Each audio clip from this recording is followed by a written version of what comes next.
ಬೆಂಗಳೂರಿನಲ್ಲಿ ಮಾಜಿ CM HDK ವಾಗ್ದಾಳಿಯನ್ನು ನಡೆಸಿದ್ದಾರೆ ಕಾಂಗ್ರೆಸ್ ನಾಯಕರ ವಿರುದ್ಧ.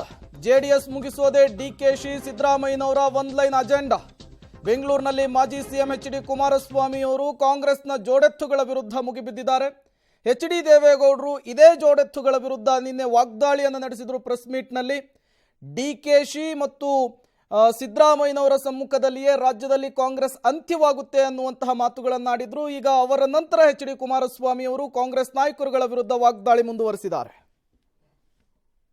ನನ್ನ ಮುಂದೆ ಇರೋದು 28ಕ್ಕೆ 28 ಗೆಲ್ಲಬೇಕು. ಕಾಂಗ್ರೆಸ್ನ ಅವರ ದುರಂಕಾರ ಇದೆಯಲ್ಲ, ಪಾಪ ದೇವೇಗೌಡರು ನೆನ್ನೆ ಏನು ಹೇಳಿದ್ದಾರಲ್ಲ, ಇದೆಲ್ಲ ಗಮನಿಸ್ತಾ ಇದ್ದೇನೆ. ಇವತ್ತು ಕೂಡ ಹೇಳಿದ್ದಾರೆ ಅವ್ರು ಏನೇನು ಮಾಡ್ಕೊಂಡು ಬಂದಿದ್ದಾರೆ ಇದೆಲ್ಲ ನೋಡಿದ್ದೀವಲ್ಲ. JDSನ ಮುಗಿಸ್ಲೇಬೇಕು ಅನ್ನೋದೇ ಅವರ ಅಜೆಂಡಾ ಅಲ್ವೇ ಆ ಇಬ್ಬರು ನಾಯಕರದು.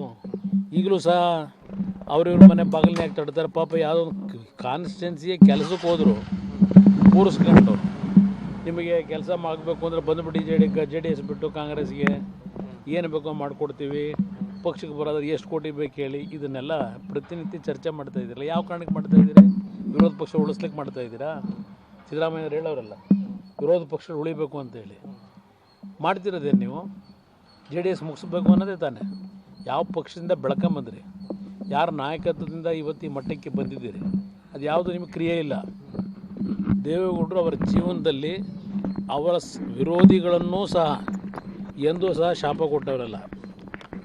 ಅವ್ರು ಮೊನ್ನೆ ಹೇಳಿದಂಥ ಉದ್ದೇಶ ಏನು? ರಾಜ್ಯದಲ್ಲಿ ನಡೀತಾ ಇರತಕ್ಕಂಥ ಈಗಿನ ಈ ಸರ್ಕಾರದ ಆ ಒಂದು ದಬ್ಬಾಳಿಕೆಗಳು, ಅಕ್ರಮಗಳು, ಇದೆಲ್ಲದರ ಹಿನ್ನೆಲೆಯಲ್ಲಿ ಅವರ ನಡವಳಿಕೆಯಿಂದಲೇ ನಾಡಿನ ಜನತೆ ಸಮಾಪ್ತಿ ಮಾಡ್ತಾರೆ ಅಂತಕ್ಕಂಥದ್ದನ್ನು ಹೇಳಿದ್ದಾರೆ. ಪಾಪ ನಮ್ಮ ಉಪಮುಖ್ಯಮಂತ್ರಿಗಳು ಅದನ್ನು 135 ವರ್ಷದ ಇತಿಹಾಸ ಇರೋ ಪಕ್ಷ ಅಂತ ಹೇಳ್ತಾರಲ್ಲ. ಅವತ್ತಿನ ಗಾಂಧೀಜಿಯವ್ರ ಕಾಲದಲ್ಲಿ ಇದ್ದಂಥ ಇತಿಹಾಸ ಬೇರೆ, ಈಗಿನ ಇತಿಹಾಸ ಏನಿವರದು. ಅವತ್ತು ಸ್ವಾತಂತ್ರ್ಯ ತರಬೇಕಾದ್ರೆ ಕಾಂಗ್ರೆಸ್ ಪಕ್ಷದಲ್ಲಿದ್ದಂಥ ಹಲವಾರು ಹಿರಿಯಕರು ಅವರ ಮನೆಯ ಆಸ್ತಿಗಳನ್ನು ಮಾರಾಟ ಮಾಡಿ ಸ್ವಾತಂತ್ರ್ಯಕ್ಕೆ ಹೋರಾಟ ಮಾಡಿರೋರು, ಸಂಪೂರ್ಣ ಜೀವನ ತೆಗೆದಿರ್ತಕ್ಕಂಥವ್ರು. ಇವ್ರು ಮಾಡ್ತಿರೋದೇನು? ಈಸ್ಟ್ ಇಂಡಿಯಾ ಕಂಪ್ನಿ ಬಂದು ದರೋಡೆ ಮಾಡೋಗಿದ್ದಲ್ಲ, ಆ ದರೋಡೆ ಕೆಲಸನ ಇವ್ರು ಮುಂದುವರ್ಸ್ಕೊಂಡು ಹೊರಟವರಲ್ವೇ. ಬೇಕಾದಷ್ಟು ಪ್ರಕರಣಗಳು ನಿಮ್ಮ ಮುಂದೆ ಇಡ್ಬೋದು. ಆ ಇತಿಹಾಸ ಇದ್ದಂಥ ಕಾಂಗ್ರೆಸ್ ಬೇರೆ, ಈ ಇತಿಹಾಸ ಇರತಕ್ಕಂಥ ಈಗಿನ ಕಾಂಗ್ರೆಸ್ ಬೇರೆ. ಅದನ್ನು ಯಾರು ಹೇಳಬೇಕಾಗಿಲ್ಲ ಅವರಿಗೆ. ನನ್ನ ಮುಂದೆ ಇರೋದು 28ಕ್ಕೆ 28 ಗೆಲ್ಲಬೇಕು. ಕಾಂಗ್ರೆಸ್ನ ಅವರ ದುರಂಕಾರ ಇದೆಯಲ್ಲ, ಪಾಪ ದೇವೇಗೌಡರು ನೆನ್ನೆ